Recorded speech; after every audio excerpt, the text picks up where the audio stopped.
All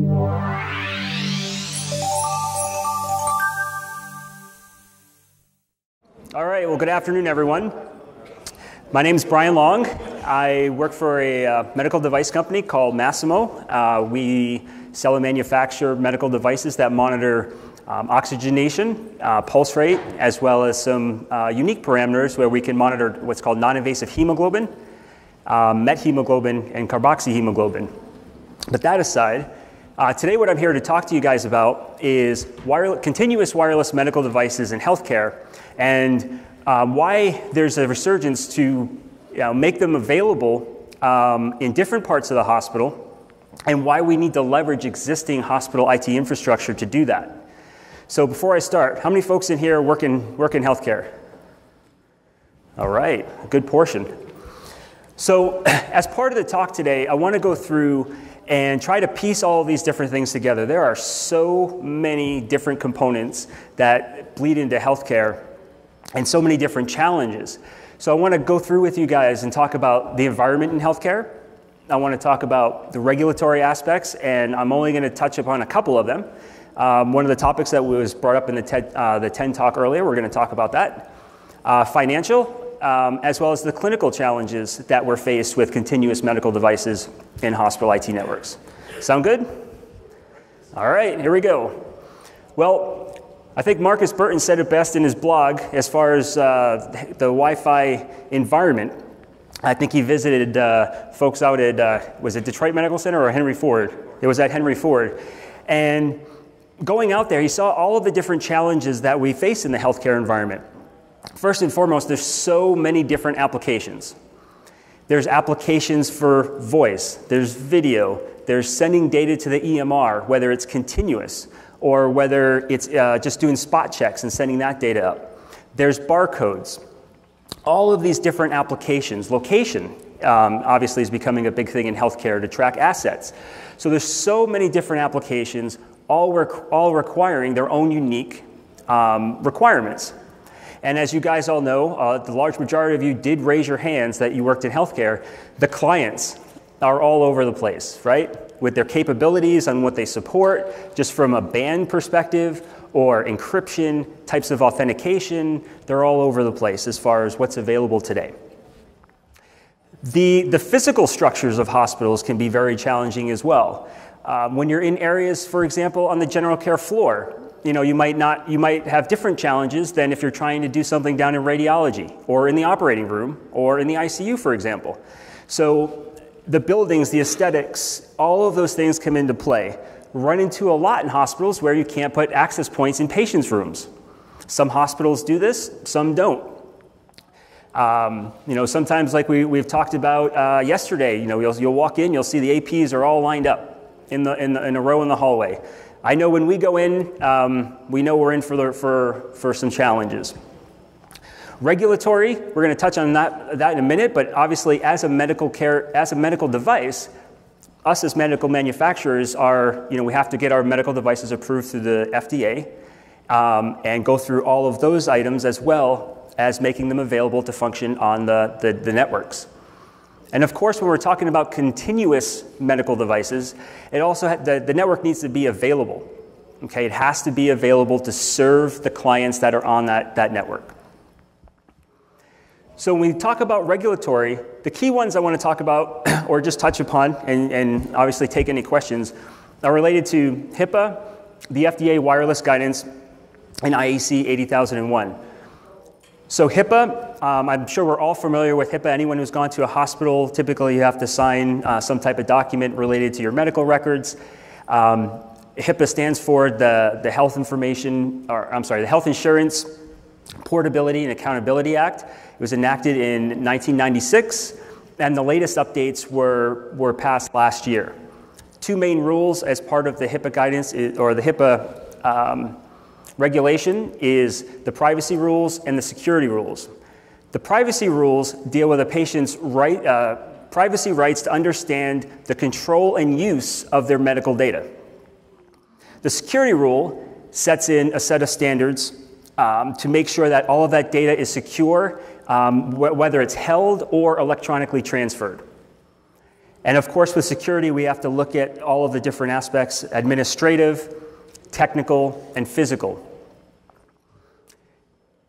Next is the FDA wireless guidance. Who's familiar with the FDA wireless guidance? Anyone?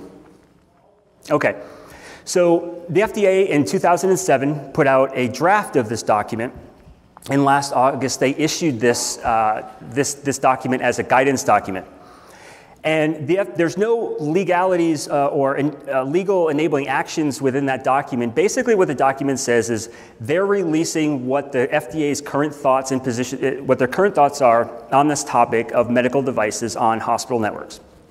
So the main portions of that are, take into consideration design and testing for the medical devices.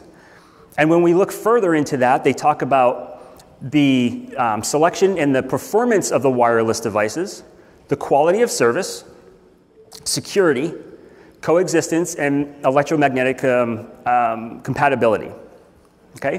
When you look specifically at the quality of service, what they're really looking at is you need to take into account what level of service does the network need to provide based off the intended use of the medical device.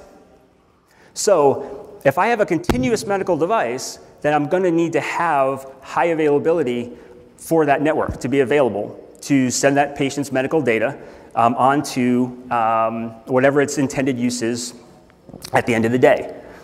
Okay? If I'm doing intermittent spot checks, the requirements might be a little bit different than if I'm doing continuous data. Does that make sense? Okay. The other major part deals with the pre-market submission, and that really is geared at the medical device manufacturers. What are the things that we need to take into consideration when we're submitting a medical device that does have wireless capabilities or networking capabilities?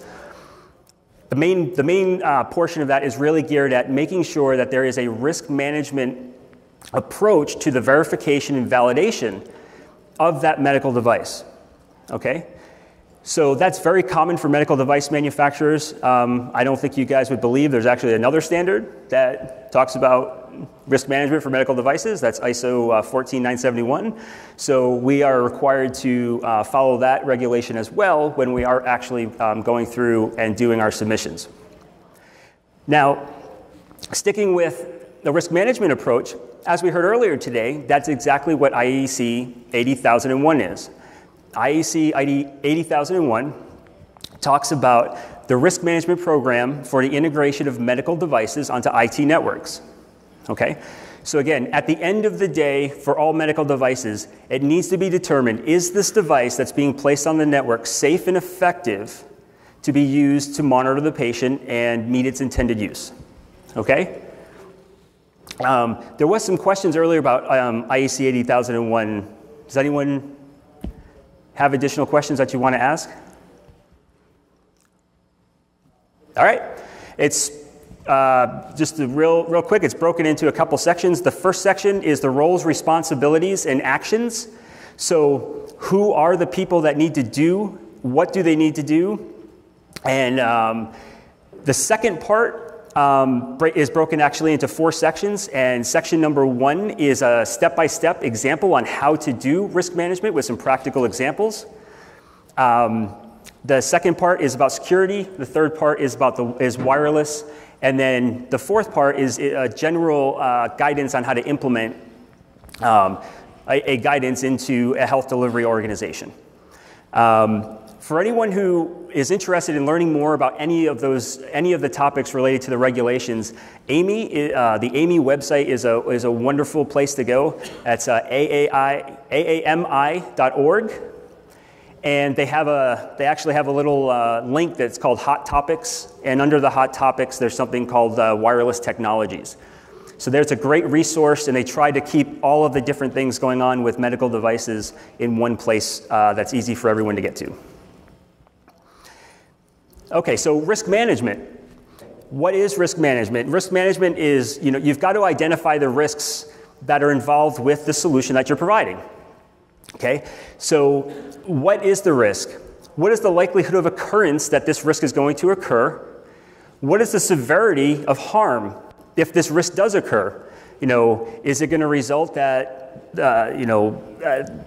a device might bleed over to another one, or the patient might die. Those are real risks that we have to take into consideration when we're looking at these types of solutions. Once you have evaluated the risks, you put in controls. Now, once you put in these controls, you need to determine, is this level of risk worth it or not? Okay? And we're going to talk about this. This all leads into kind of the testing methodology where I'm going to go through from our approach anyway, and how this all ties together. So you do that, and then of course, once you implement your risk management program and you put the devices out, you have to have periodic reviews to make sure that first and foremost, your mitigation strategies are working, and then secondly, you got to make sure there's no new risks that may have been introduced that you need to mitigate for. Okay? Financial challenges. No matter where you are in the world, there's financial challenges related to things in healthcare. This publication actually just recently came out, second week in January, and Health Leaders Media, that's pretty much stating that financial challenges top the list for healthcare CEOs. Again, this is the 10th year in a row that financial challenges top this list. The challenges with this is, what are you going to do when you have these risks? There was a stat that a coworker had mentioned to me that said 40% of the new CEOs that are hired in hospitals actually don't have a healthcare background, they have a business background. And not only that, but they're being hired and they have to, they're looking to cut costs in the neighborhood of 20 to 30% in some areas of the country. Okay, so those are big cuts. Those are huge. So the only way you can do that is you have to have a couple strategies for that. So what are you going to do? You're going to either do more with what you got.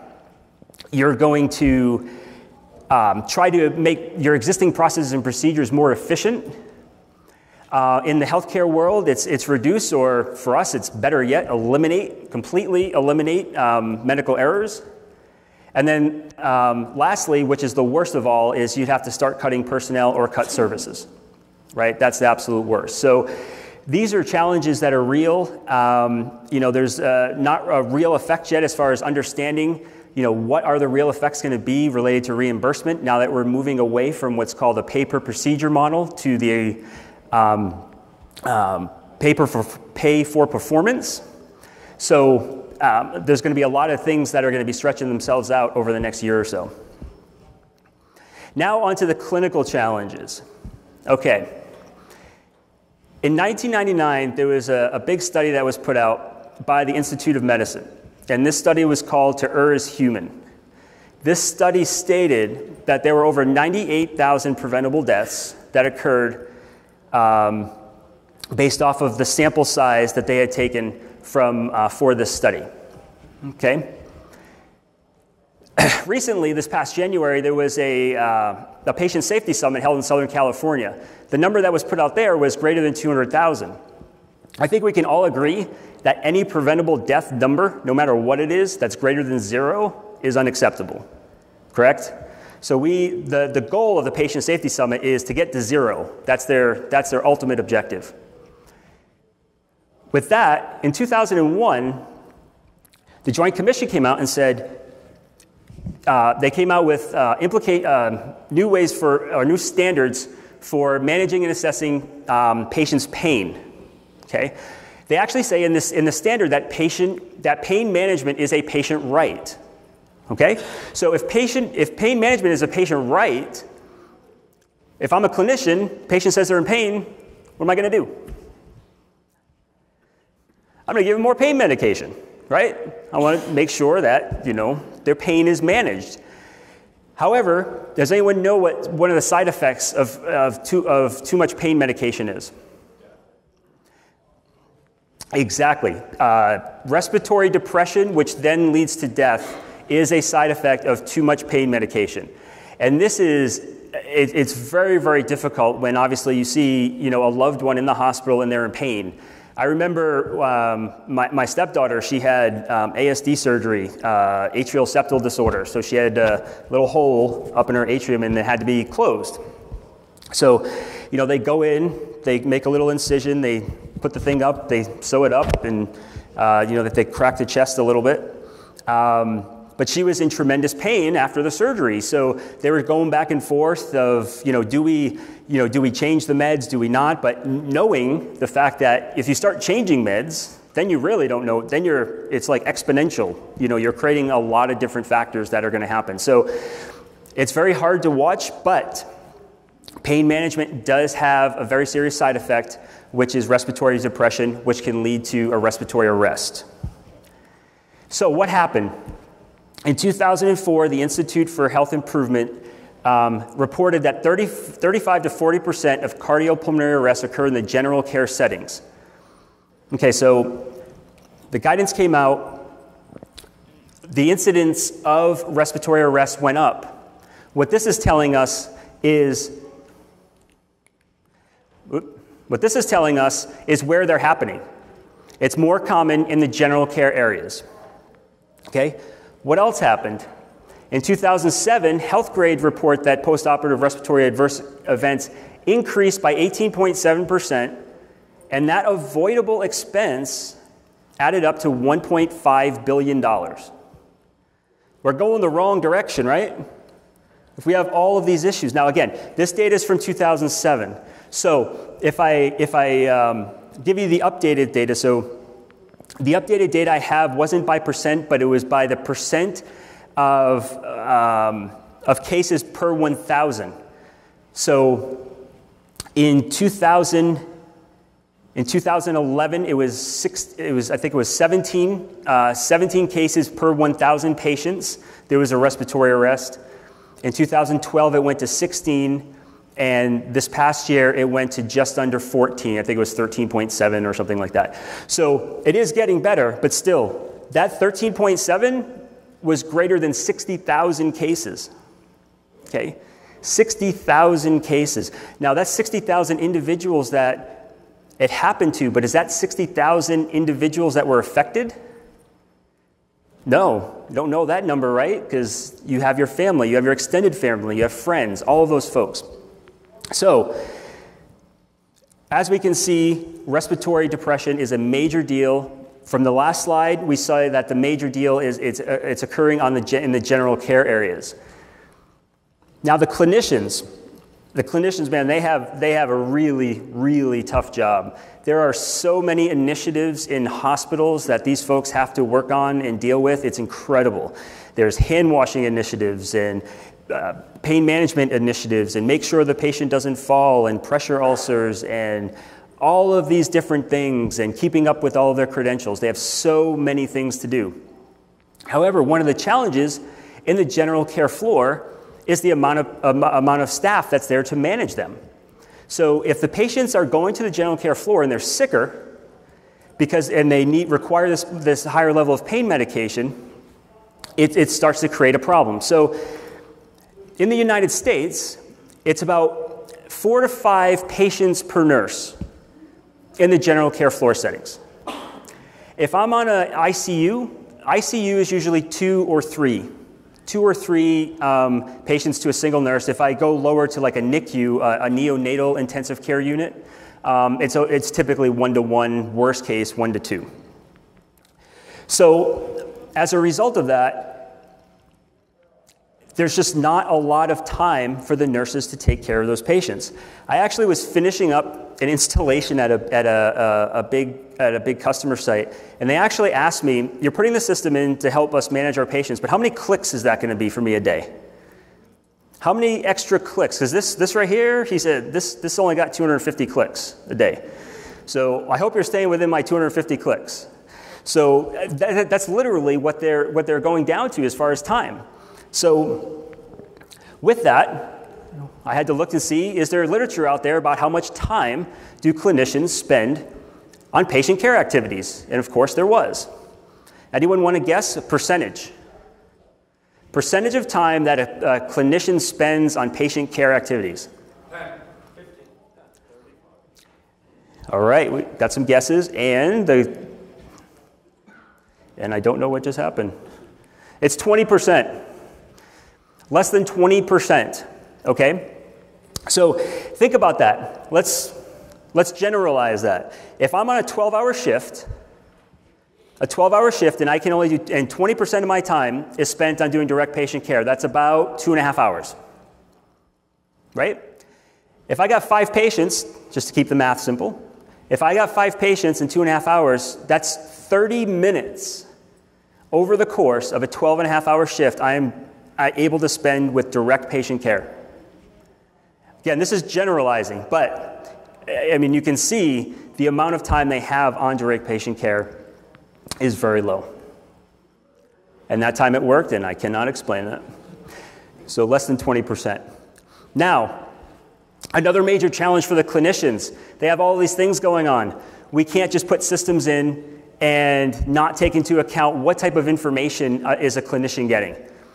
Clinicians are overwhelmed with the noise and the types and total alarms that they get from the devices that they work with and interact with every day. In fact, it's so bad, for the second year in a row, ECRI has listed alarm hazards as the #1 medical device hazard for 2014, and they had it last year as well.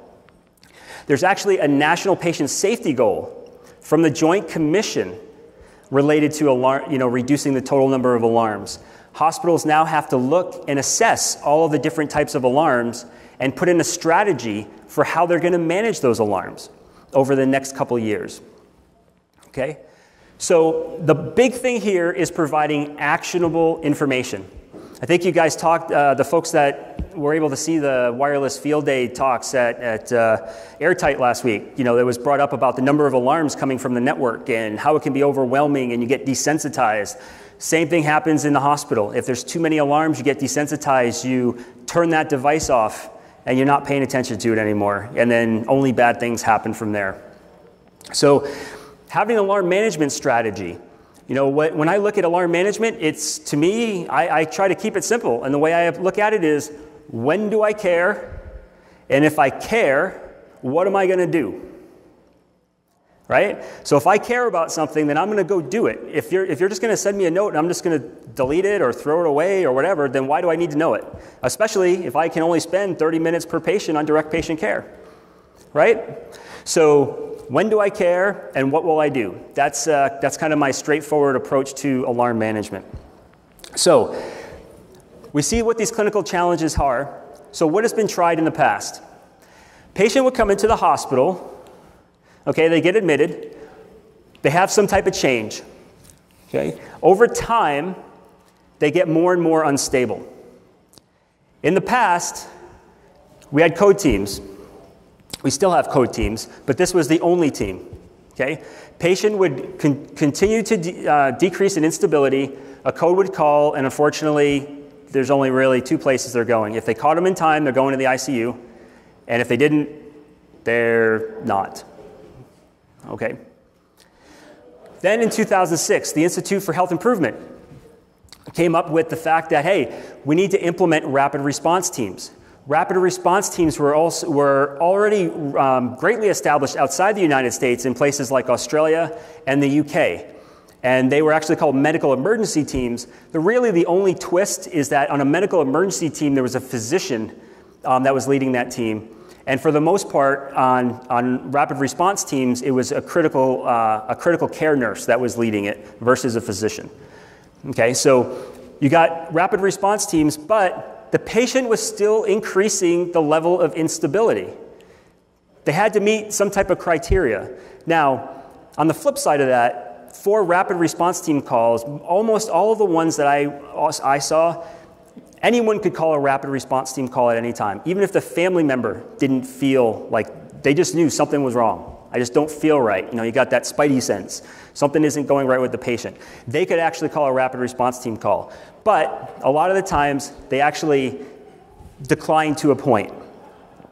So what's really necessary is some type of a system that is going to get to the point earlier. They're going to notify the clinician on the, not a rapid response team. So a rapid response team, if they're made up of critical care nurses and respiratory therapists and other specialists within the hospital, if I'm pulling a critical care nurse out of the critical care area, what was the nurse to patient ratio for critical care nurses? It was about 2 to 3, right? 2 to 3 patients per one nurse, I just pull that nurse out. So now someone's got to pick up the slack. So now that puts more stress and strain on the folks in the ICU. That leader is now off on the rapid response team call, and it just messes everything up. So now we're actually potentially affecting the throughput of patients, right? We know how much poor throughput affects our networks. When patients go out of the ICU to the general floor and then get kicked back, that really disrupts the flow of the patients, whether patients get bogged down in the ED that need to go to the ICU bed, or if there were surgeries that were planned that need to go to the ICU bed. Those are major things that end up financially impacting the hospital. So the other major thing here is the fact that we're identifying this instability earlier. So why is it so important to identify this stuff earlier? Does anyone know approximately how much time does it take before there are irreversible physiological effects from a respiratory arrest? You're right in the middle. So it's it says about 2 to 5 minutes. And when I got trained CPR, it was that golden 6-minute rule. If you didn't get to the breathless, pulseless patient, as it was referred to, within 6 minutes, they could have irreversible effects from that. There was later literature that showed it was about 2 to 5 minutes, and it depended on additional sicknesses or what's called comorbidities that the patient might have. So if you have a healthy person who goes into the hospital, gets too much pain medication, they go into respiratory arrest, they might be okay for potentially up to 5 minutes. If you have a person who goes in that has diabetes and cardiac issues and other types of issues, then they're going to be more toward the 2. Okay? So that's important because we have to make sure that when we're sending notifications or we're providing information to the clinicians, how quickly can they respond so they can care for that patient? Okay? So with that, that's what the need is, to have more continuous wireless medical devices in these general care floor settings. So we monitor the patients on the general care floor. This type of information is basically just sending their vital sign information, so pulse rate, SpO2, and any other parameters that we're getting basically off of a finger probe. And based off of set alarm limits, that information is then forwarded onto the clinician who's carrying some type of notification device. Okay? So what does this data look like? I grabbed a quick Wireshark capture. So here, these highlighted in this, looks like a pinkish color now, are devices, are packets that are coming from. So you see that they're approximately in that 400 byte size, so not very big. We're sending in the neighborhood. This is, if we look at this time, I tried to get a second on here and it didn't work, but I think I got a little over. So we're sending about 6 to 8 of these packets every second. And again, you can see that the size is not very big, but again, we have to have the network that's available so that we can send these through so that they can ultimately get to the clinician if they need to. No, that's actually the Silex is actually the older radio card we had in one of our products. Yep. All right. So with that, we talked about the fact that you have the FDA who is saying that when you're looking at quality of service, you need to assess certain things. And what they said is you need to assess what's the acceptable level of latency, what is the probability of data loss, what are the things that could affect the RF signal, and then how they say accessibility, but how often is the network available? Now, when we're doing these, we have to have black and white criteria. You're doing a test. You have to say, does this pass or does this fail? Okay? With this, here's an approach that a company takes, which is wireless coverage of primary and secondary at neg 67 and neg 72, respectively. what we do is we look to assess the packet loss and latency. We do a 24-hour ping test. And over that 24 hours, we look to make sure we don't have packet loss of greater than 2% for the study. And we look to ensure for the latency perspective that it doesn't go below, we don't have less than, we achieve this for 98% of the time, 98% of the study. Okay? Now, in my opinion, the most important test out of all of this, based off what we just talked about, we have to do all of these other things, but I think the most important thing is, what is the effect on the clinician? What is the overall clinical experience based off the fact that this is just the networking component of this? This is not the clinical side of it, right? We're not talking about clinical alarms at this moment in time. We're talking about alarms that would be coming from the network, okay? Because, yes? How do you factor in roaming and MOS scores? Let's say you're doing VoIP afterwards. How do you factor that in? So I'm specifically talking for continuous medical devices, not voice. Yeah, so this is not related to that at all, but certainly would understand how that would come into play. But this is just more of the setting the data packets for the monitoring. And this is, sorry, I assume that most medical devices are 2.4 gig only still, or is this 5 gig? We definitely do 5. Right. Yeah, so we apply this to whether it's 2.4 or 5. What was the source of this, sorry? The source of this, we looked at the time for throughout the literature, and then really the main source was the Cisco medical grade network guide. Okay, so based on that, you guys came up with this? Yes. Based off of this, and then in 2007, so the product was actually launched, did the first install in November of 2007. So at that time we had the draft guidance from the FDA.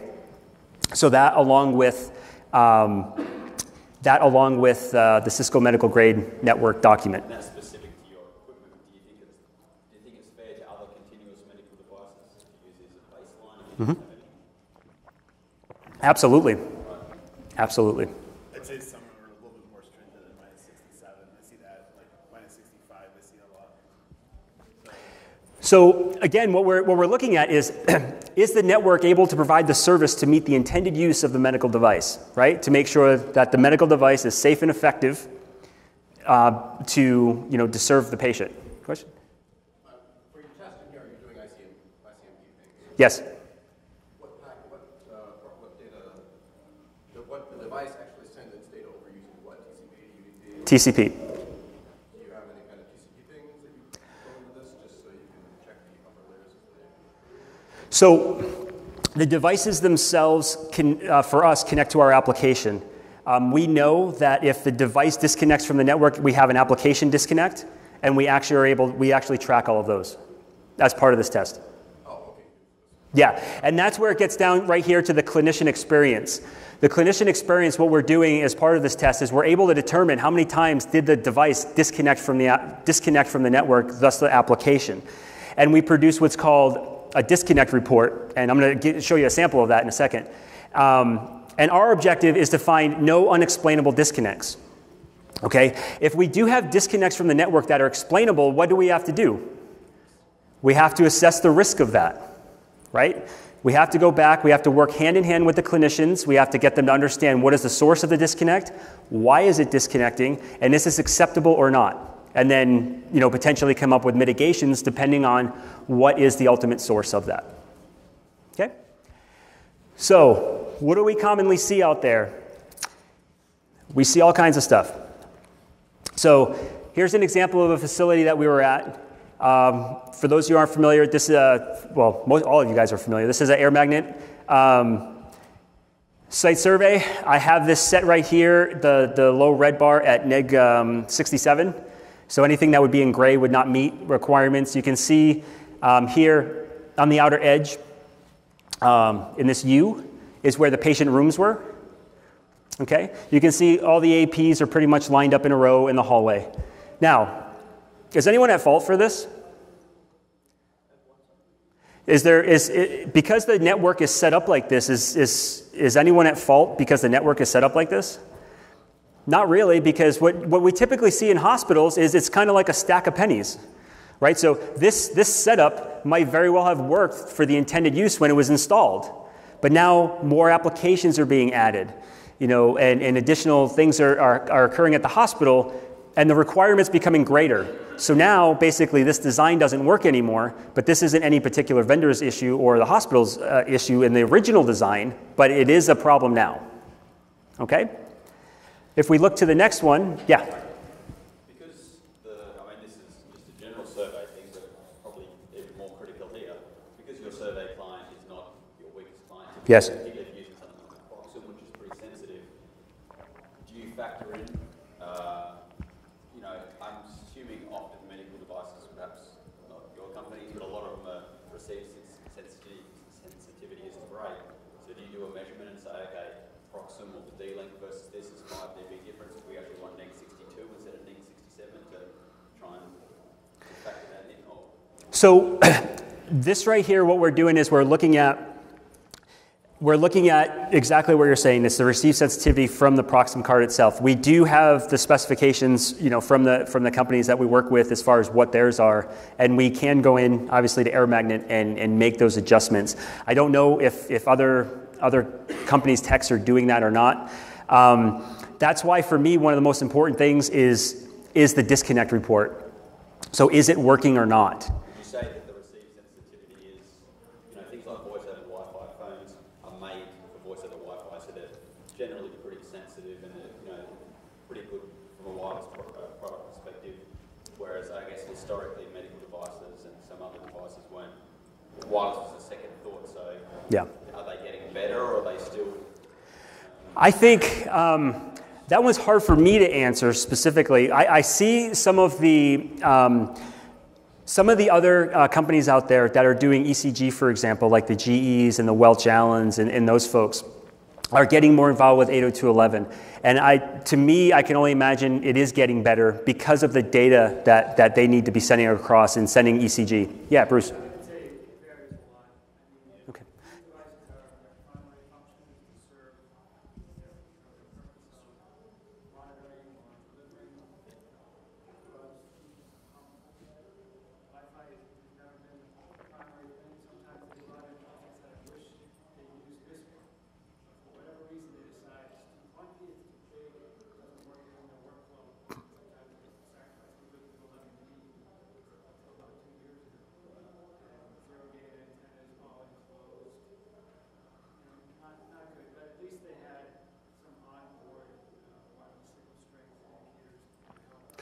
So for those who might not be able to hear, basically what he's saying is it's still kind of all over the place. There's still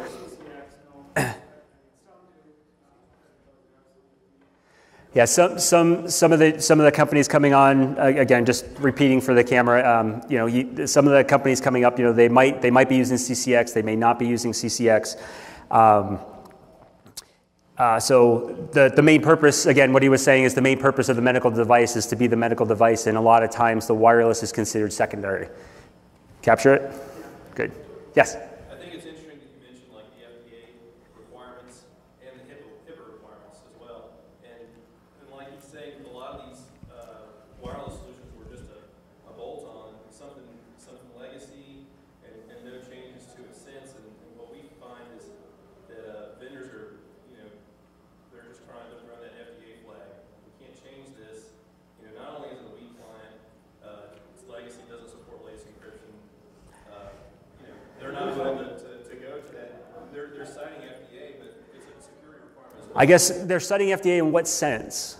That they're They can't change it, not be a system, So it could be an XP, SP3 based system that could support 802.1x, but well, we can't enable those settings. You're going to have to do PSK. So they're the same security they're citing as an issue is it's kind of speaking out both sides of your mouth. And so especially if there's a requirement to deliver this data wirelessly, and that's sensitive for patient care, it seems like they would be willing or embrace moving ahead to try to make those better performing clients. yeah, I mean, I can't agree with you more. I mean, obviously, at the end of the day, the most important thing is what? It's the patient. right? The most important thing is the patient, and we need to give the healthcare workers the tools to be efficient to do that. So this is most likely, it's probably setting either, it's not in a plan, there's a cost issue with doing that, or what have you. But at the end of the day, the most important thing is the patient, and putting the right tools and the right technology in the medical devices is something that we should be doing to make sure that the hospitals are enabled to take care of the patients. So one of the things we've been asked to do by our management is to find some kind of device that can bridge between, you know, whether that client type, it doesn't meet our requirements, is there something we can interface in between that so we can still serve the client and then still meet our own security and roaming requirements. Wow. And make it perform. And so The quasi radio. and that's obviously the first thing I want to say, that you know, they've already got $1 million in whatever they just bought, so we're on the hook for that. Wow. The FDA did do new guidance in August. It stated that device vendors have to stay current with the driver's account. And they're obligated to keep them, you know, at the necessary security level. So there is pushback now that they can't just blame the FDA. Yeah, so in conjunction with that, there was two things. There was that, and then also the cybersecurity guidance that the FDA came out with. So I think there's going to be a lot of change this year, to be honest with you, in regards to all of the items related to wireless and medical devices, with a lot of the positions that the FDA is taking. So go back through this. This was the secondary coverage. So you can see down here, again, I'm pushing the wrong button again. Down here, it's all gray. What was kind of cool about this is, you know, we were going back and forth, and we finally were able to talk to the clinicians, and the clinicians said, oh yeah, down here, we call this the Bermuda Triangle. Nothing works down here. Our phone's cut out, nothing works. So this is a map showing neg 72 for secondary coverage. So like I said, one of the big things that we do, and that was asked, you know, how do you assess how it affects the application? So this is an example of what we do, which is what we call a disconnect report. What this is over time, you have time on the x-axis, and on the y-axis, each number represents a medical device.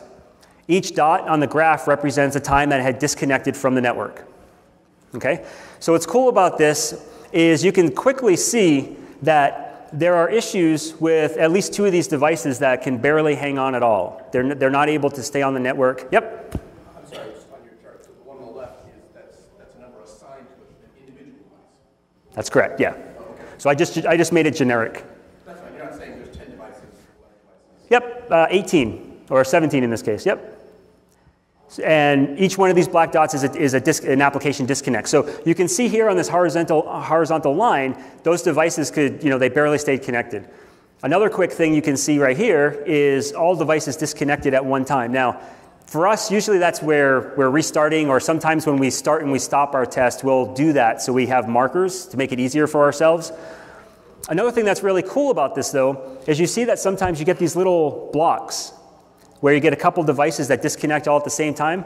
A lot of times what that's related to is either a power or a channel change in dynamic RF environments. So we'll see those types of things, and then we'll try to work with the IT teams to try to correlate back to RRM logs or any other types of logs to see you know, what was going on at that time. So this is like a TCP session Ping. session break? Yes, the socket breaks, yes. Okay, so this isn't necessarily a client that got disassociated. That's correct. They may stay associated. So there might be other issues going on in the network, to your point. So there could be the wireless might be perfectly fine, but there might be latency in the network somewhere else, and we definitely see that as well. Yes. So as a result of that, we worked with this group, and we were able to. The colors are really bad on the screen. We were able to basically shift those 5 APs down and add 5 additional. Now, you might say, well, you just lined them all up. And now you got 2 rows in the hallways. This was actually a good little scenario. Right in this area here, it was about 2 feet in on each side of the wall. So we were able to put the AP in that area there, and when the door shut, basically you had three sides were closed, and then it would come out. And of course, this is on a 5 gig network, and we did turn the power down a little bit as well on these. So this was the primary, this was the secondary, and then when we did the application disconnects, we had 3. And we could actually explain all of these because we had to go in and power cycle them, which caused a disconnect. You'll also notice, and I want to make sure I do point this out, this is not 24 hours. And the reason why is because there was no disconnects after that time. So that was just the data that we had from that report. Yes? The devices that we're talking about, are we talking about devices that move around? Typically for the test for the continuous patient monitoring part of it, it's in the room. If the patients have a use case where they will be mobile, we will do roaming tests as well with our devices. And we'll do what we call a slow walk and a medium walk, depending on what kind of floor it is. Do you guys support, so for roaming technologies, do you support anything like RRK? We do not support RRK yet, no. It's not available on the chip we have. I'm sorry? Sticky key caching and caching? Yes, we can do OKC is supported on the chip. Yes. Okay? So with all the things that we just went through, is it possible to get continuous wireless medical devices on the hospital and keep them working? And fortunately, I was part of this study, and you absolutely can. Now, I didn't report these numbers, so I can't stand up for the 5 nines. This is what the study came out. So 10-month study, you can see the stats here. I don't need to read them to you, but long story short, the network is available. All the patients wore the technology, and the alarms per patient per day, they were all clinical alarms, and they were not getting network alarms. Okay? So what can we do? We heard yesterday it's design, design, design. I think when you're bringing new medical devices in, it's plan, plan, plan. And it's not just the network, it's also the workflows that go with that. I think if you're looking at replacing or updating or designing a new network today, I think you really need to consider coverage, not only where the clinicians are going to be, but where the medical devices might be, okay? So if you're continuously monitoring a patient in a room and you're mounting that on the back wall in a corner of the room, you're going to need coverage there. So don't think just about where the patients are going to be, also think about where the medical devices are going to be. The medical device manufacturers, where we need to work with the hospitals, not at the hospitals, and in my opinion, vice versa. We got to work together. Because again, the most important thing is the patient. It's not about who's right or who's wrong. It's about the patient at the end of the day and delivering a safe and effective technology to care for that patient and enable the clinicians. And lastly, and I did not steal this from Matthew, my slides were in, so never stop learning. He said if you're not learning, you're not doing your job. This one says if you're not learning, you start dying. So be humble, continue to learn, continue to educate yourself, continue to take courses like CWNP, and the networks that you're installing in hospitals, they're saving lives. They're making a big difference. So for that, that's what I have, and thank you guys very much.